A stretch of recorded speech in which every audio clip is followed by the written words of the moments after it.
Good morning, everybody. My name is Frank Candido. I handle corporate communications at NuRAN Wireless, Inc. NUR ticker symbol on the CSE. I have with us this morning Francis Letourneau, President and CEO, and this is the May 2022 President's message to the shareholders. Good morning, Francis. Good morning, Frank. We have a few topics to cover. This won't be a long video, but why don't we just get started right away? Absolutely. First of all, why don't we start with reporting on the progress with the tier one RFPs that we have talked to our shareholders about, namely MTN and Orange. Can you comment a little bit on those, like that? Because we get a lot of questions. I get text messages all the time and emails from several shareholders asking about that. Yes, thank you very much for bringing that up. So, Frank, as reported in the last corporate updates and the last PRs that we've done, yes, we have been selected by two of the tier one MNOs. But if you look back to our PowerPoint presentation, the deck presentation, we were announcing that we were in RFP mode with MTN and Orange. And guess what, guys? Those are MTN and Orange that we're talking about. So for Orange, we've been selected for one country now, and for 500 sites to be built. So 500 sites, it's a massive achievement for us. And we are now working through the legal to get the contract ongoing. The number of sites will cover massive population. We're really pleased about that. Once we have all the final details about the numbers, we'll be pleased to disclose this. MTN. This is huge for us. We launched that company, we launched that product to serve rural Africa. MTN has been one of the first top tier mobile network operator to really push towards the rural deployment. They have, let's call it, failed reaching their objective with the previous RFPs. They did a third one that was following an unsolicited proposal we did last spring. So a year after our unsolicited proposal, we can now tap into a potential of 19,000 sites to be built.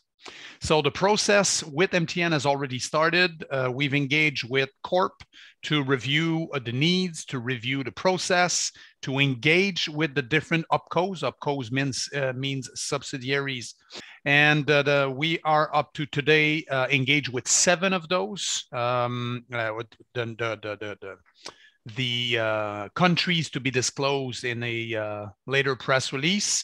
And those 7 countries have 6,000 or 7,000 sites to be built. So the cool thing is that if we can have those 7,000 sites under contract, 7,000 sites under contract, plus 500 with Orange, we're close to our 10,000 sites objective, Frank, if not done already.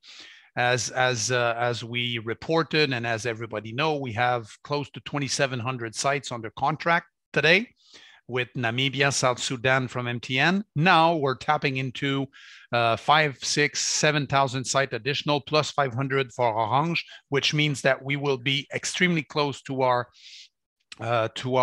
objective of 10,000 site. You do simple math of $2,000 per site per month, and you get close to multi $100 million company in revenue yearly with 50% EBITDA. And we have proven with Cameroon that we can reach this 50% EBITDA. As a matter of fact, with Cameroon, we are generating revenue as we speak. We've been reported that in our financial statement, and it's going to be growing. So that covers pretty much the RFP topics, Frank. Okay, well, that's very, very positive. So because the 10,000 site objective has been a centerpiece of our messaging to people, to shareholders, stakeholders, etc. And you sound extremely confident that we're going to reach that target. And it sounds, by what you're saying, that you're confident that we're going to reach that target well in advance of the time that we suggested to people that it would take for us to get there.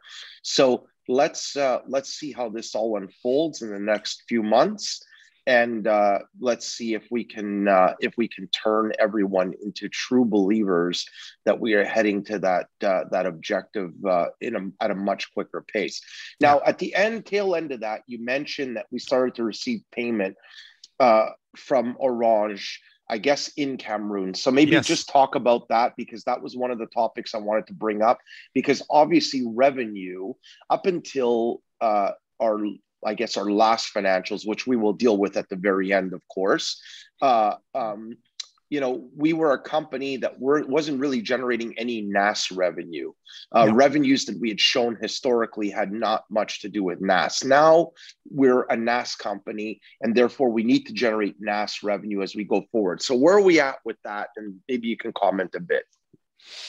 Yes, so the financial statement shows revenue now coming from the network as a service. This is where NAS come from, for those who see us talking about this for the first time. So as of December 31st, we had 29 sites generating revenue. We now have 53 in Cameroon, and we have 29 in DRC. So we have started receiving payments for all invoices that has been submitted to Orange, which means that Cameroon is now totally independent financially speaking. It's like getting your child out and say fly without you paying for them. So it's exactly the same thing. So Cameroon is now fully independent. They're generating invoice. We're getting paid for this. And FYI, we are now only billing the minimum guaranteed amount. The revenue share coming on top of this will follow shortly, but it could have been a PR by itself, because it's an achievement. Once you make that business shift to then receive your first payment of your first invoices, it's an achievement. Everybody's happy about this. There was a tiny celebration last week when everything was received. So we're happy about this. Okay, well, Francis, that leads to the next question. And some of these questions are overlapping. So, it's tough to sort of separate them as actual questions, because one has to do with the other. But keeping with that theme, okay, I just quickly glanced at our website. We've got 87 sites that are now live in 5 countries, according to the counter on our front page. That's as of this morning. It seems that I get a lot of concerned shareholders that seem to think that things are going a lot slower than we had predicted. For example, I believe that we were expecting to be at somewhere in the 250 site ballpark by the end of July, and then taking us to 500 sites at least by the end of the year. So when you look at 87 sites since we started, then one could suggest that maybe it is going slower than we thought.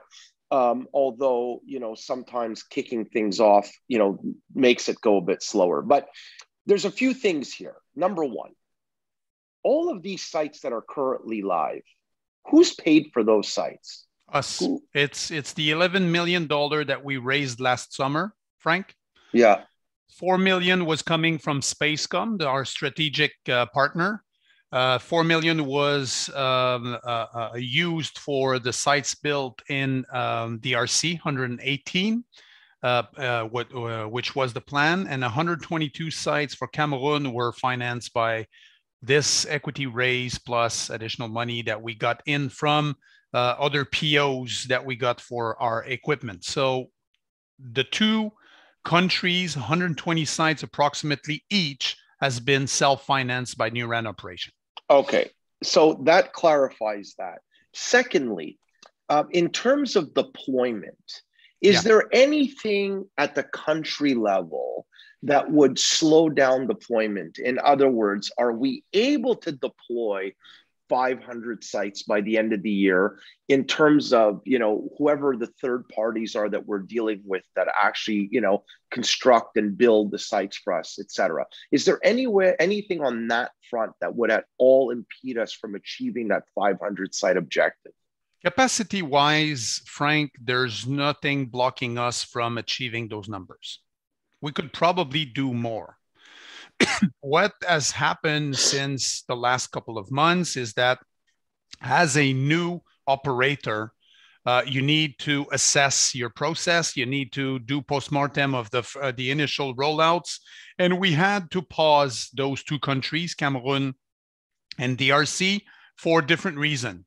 And we've disclosed those reasons into previous press releases. In Cameroon, it was related to the overachieving performance of some sites in the north of Cameroon, and Orange wanted us to reassess the capacity to the site. We've submitted a plan, and now we can resume the installation. 7 sites have been done 2 weeks ago, and we will continue. So not contingency, but convoy should start installation in the next couple of weeks. So no, there's nothing preventing us, and it's the same for DRC. DRC, we have one partner called SmartCo with whom we are working with, but there's 2 more on the waiting mode, namely Leadcom and Natec. So we made sure throughout the RFP process that we did in DRC that we had sufficient capacity to deliver up to 100 sites a month. So we could meet those targets. It's not a matter of this. It's a new organization. We're starting operation. It's normal that we do this. Just to give you an example, Frank, the pace with whom we will be delivering in DRC within 40 months, we will have 2,000 sites built. In 40 years of history, Orange has deployed 1,700 sites in DRC. So we will surpass the amount of towers that they have in country, and all of this within 40 months. So it doesn't happen by magic. So you need to build, you will face hurdle, you will face issues, and it's normal the way it's going. It's normal what's happening today. I know people are pushing, yeah, tower count. I hear you guys. We would like to see those 500 sites built like a couple of months ago, but it's just normal what is happening. Last year was all about COVID, transport, logistic issues and concerns and everything. This year, it's more about us looking at what's happening, fixing technical issues, fixing higher capacity issues. So it's all normal what's happening. So there will be pause, there will be ongoing rollouts, but it's normal what's happening today. Okay, so just to be clear then, whatever issues, and it sounds like it was a positive issue, not a negative issue, in terms of capacity, because if there's a greater need for greater capacity, that sounds to me like good news, not bad news. But whatever those issues were, you've now dealt with those issues, and now we're back on track. Just to be clear, yes. Absolutely. Okay. And you're still confident, Darren, that we can achieve the numbers that we've said in the past, which is, to 200 to 250, whatever that number was by the end of July, and 500 by the end of the year. As of today, May 24th at 8:43 a.m., you are still confident that you can achieve that. Exact. So we have the team, we have the material. Nothing is blocking us from receiving material with the chipset shortage worldwide. So we're pretty much covered. So there's nothing blocking us from achieving those numbers. Right. And then, of course, what I've been saying since day one, all along, what excites me the most is as we increase the amount of sites that are live, in whichever country, combination of countries. It's great that we're talking about 5 countries and not 1 country or 2, but still, as we increase the amount of sites that go live, we will generate data, and that data will further go to prove what we've been saying all along in terms of subscription rates, in terms of revenue generation, in terms of people connected, in terms of any issues that there may or may not exist with the sites, etc. And that, to me, will truly unlock the enormous potential for this company, because the more sites we've got live, the more data that we're generating, the more revenue, real revenue that we're showing, the easier it is to do the back of the envelope calculation, not based on just a hypothetical model, but based on a model that has some sort of critical mass that one can easily take and do a multiple of and say, hey, this truly is this type of company going forward. So, I remain very optimistic at, getting to that number, whatever that number may be. Again, we don't know. Is it 200 sites? Is it 500 sites? We don't know. But the number certainly isn't, 5,000 sites. So we're getting closer to that number. And that's what truly gets me excited. So we've now dealt with a number of the issues that I wanted to talk about, which only leaves two. All right. Financing. Yes. So you've announced, these debt packages, right, which we have not drawn down on yet, right? No. Because you've already said that of these 87 sites in 5 countries, those have all been financed by NuRAN internally. So, and then you've also talked about equity financing at the local level, right? Since we did that 11 million financing, the only thing we've added in terms of money to the coffers of the company was a small debt portion that we did 2 million. A few months ago. Apart from that, we've done no other, we've actually unlocked no other financing. So I assume a couple of things. I assume that, we're going to update, or you may have some type of update on that, number one. And number two, I also assume that as this gets unlocked, this could potentially also accelerate the deployment of those sites to achieve the targets that we've been talking about. So can you comment on those two aspects as much as you can comment? Yes. So the 2 DFIs announcement we've done at the beginning of January, that's an ongoing process. Actually, it's not this money for one of the DFI has been approved already by the investment committee. The other one is coming to an end in the next little while. So this money is committed to our project. So it's the due diligence and the process we're in now for the environmental, social aspects and everything. That's all normal. It takes time to draw down this money. Those are large organizations, and it's normal what's happening today. The plan, and it's their plan as well, is to have the money drawn down sometimes in July. Okay, so for this to unlock the 27 million, because it's now 27, you've seen in the press release we've done, Jim, that one of the DFI has increased its amount by 3 million to cover the loan that was supposed to be drawn down by Afriland, First Bank in Cameroon.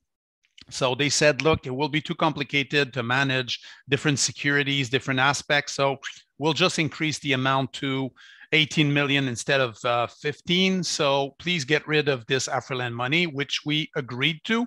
So it's 27 million that is now coming from those DFIs. To unlock this, we need to bring 6 million of equity. And when I say unlock this, it's unlock the drawdown, not unlock the approval. The 6 million of equity is needed to unlock the drawdown. FYI, due to the fact that we have invested already through the 11 million of equity we did last year, plus the 2 million recently, we are now tapping into the 6 million. I think there's like 4 million left to be invested to unlock this 27 million. But as a matter of fact, as we reported in the last corporate update, we have received proposal for equity piece at the NuRAN African level, which is our private entity located in Mauritius. Incorporation is done, shareholders agreement are completed. The shares of DRC and Cameroon will flow back up to the Mauritius entity. So everything is canned in terms of the organization, and we have received proposal for the equity piece. A proposal ranging between $15 and $20 million each, FYI. And at this stage, it's not known yet if we will stack them up or something like this. One of this proposal have turned into a term sheet. So officially, we have one term sheet, one proposal that we're still negotiating, and we're expecting two more, Frank. So down the line, it's not a matter of lack of interest to our project. It's completely the opposite. But the type of group with whom we are working with are big groups, and they are taking more time than typical private placement that you would do in NuRAN Canada in a private placement mode. So these guys take time, they do their due diligence, it's going positively, and it's progressing as expected, and they should come on time to unlock the DFI money. So this is what I can report with this financing project that we have as we speak. My understanding was that because of the extensive due diligence that was done on the projects by the debt financiers, that this could accelerate the equity portion of this piece that is missing. Is that still the case, or are they going further? Like, what maybe you comment on that. The submission or the proposal that they have done was pretty precise in terms of numbers, but it gives us, none of them have asked for exclusivity yet. So the cool thing is that we could probably stack those numbers. Is it what you're referring to, Frank? No, I was just more referring to the fact that the due diligence on the projects was done by the debt people already. Yes. Right. Reliance. And I was just saying that because of that, my assumption was that the equity portion would rely heavily on that due diligence that had been done already. That's all. I was just making a comment. Actually, it's not only a comment, it's a reality. They're talking to each other as we speak, just to save time on the due diligence piece. All right. You're absolutely on. We can expect then something from the company in the next little bit on completing this, which would help to further accelerate the deployment of sites to reach those targets that we're hoping to reach, and that you're still confident to reach by the end of the year. So for all those emails I get and text messages and comments, etc., and I get a lot of them with respect to rollout, which seems to be if I had to choose one thing that was the top concern up until last week, it's always has to do with that they're not, our shareholders seem to be anxious, for lack of a better word, at the acceleration of site deployment, whereas we feel like we're deploying at a rate that we're confident to continue to reach the targets. So the last important point here, and this came as a surprise to me, of course, because, and I think it came as a surprise to you as well, was a cease trade order last week. I found out about it pretty late at night. In fact, I was with our lawyer at a cocktail event in Vancouver the night before it happened, and obviously no one knew about this then. And then we were talking about how happy we were with the way things were progressing at NuRAN. And next thing you know, this hits us. So maybe you're going to explain this in greater detail, but let me just sort of set the stage.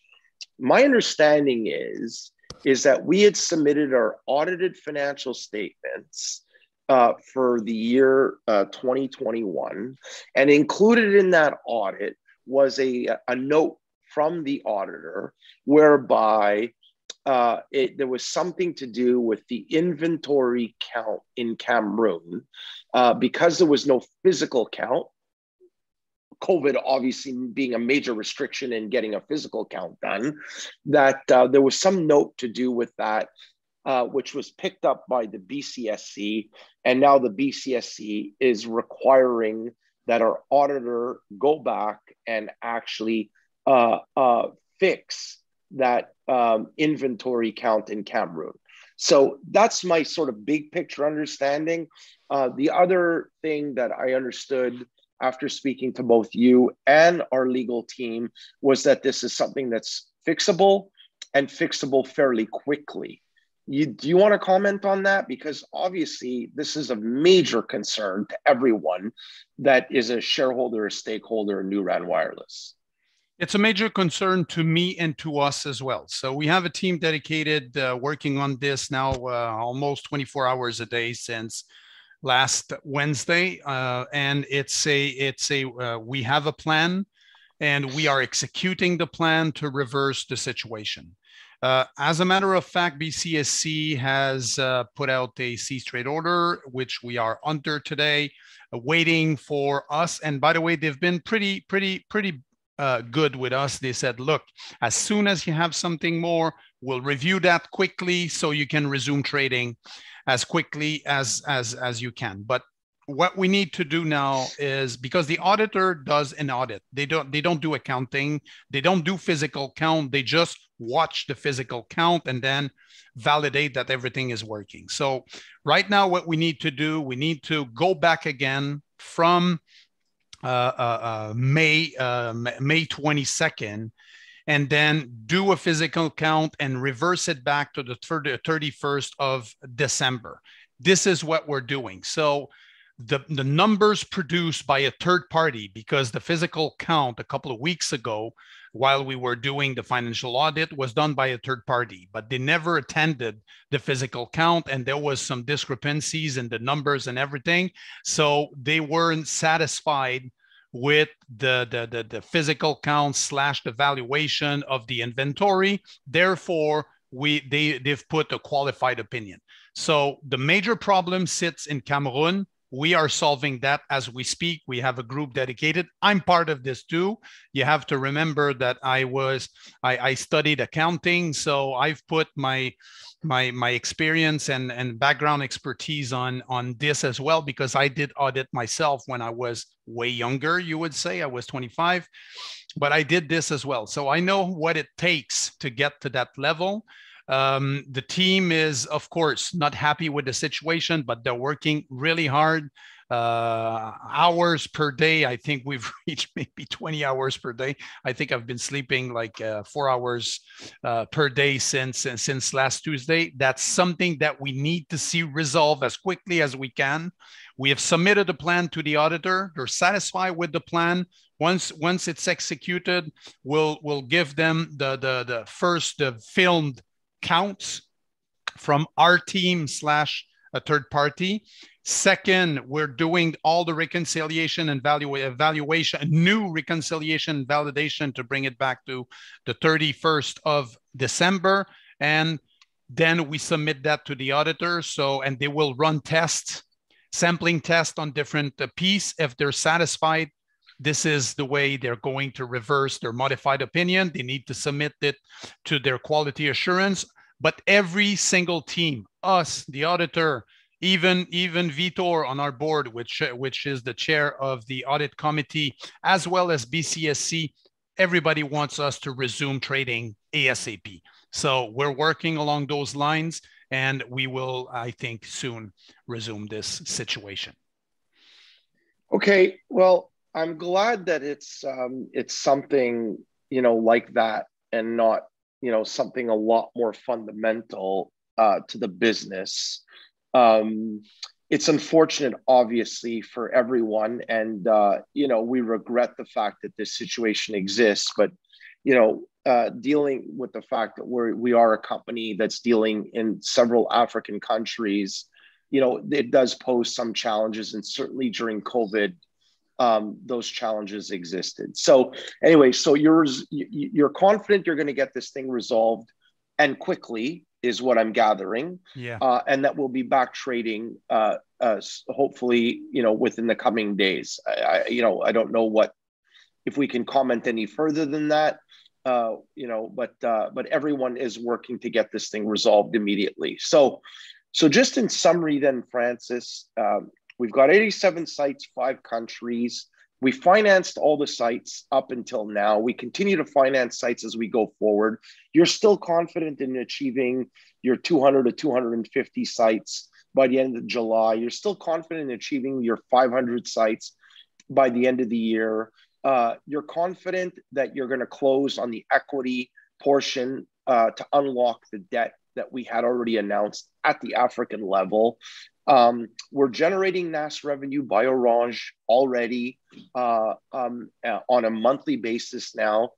So therefore, further proving out our NAS model. And we're resolving the matter with this cease trade order to do with the inventory issue in Cameroon. So I think that summarizes everything for now. We continue to ask our shareholders to remain patient, to send your questions. Obviously, what we can answer, we will answer. What we're not permitted to answer, you must understand that we just simply can't answer. So we will continue to update our shareholders as we go forward. And on behalf of Francis Letourneau, President and CEO at NuRAN Wireless, I, Frank Candido, would like to thank you. And Francis, thanks so much for your time, and looking forward to the next President's Update. Thank you, Frank. Have a great day. Bye.